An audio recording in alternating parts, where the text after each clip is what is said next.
In this video, we're going to work on another fraction word problem.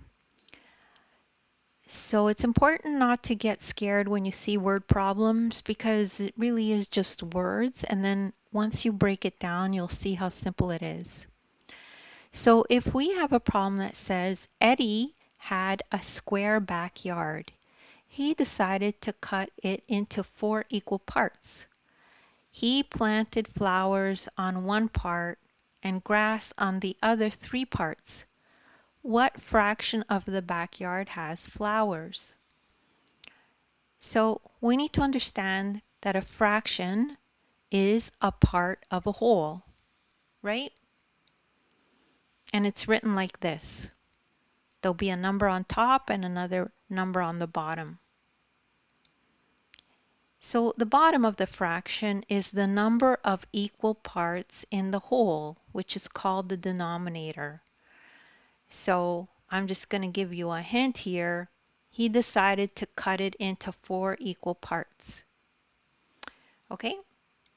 So the top of the fraction is the number of those equal parts you are talking about. It's called the numerator.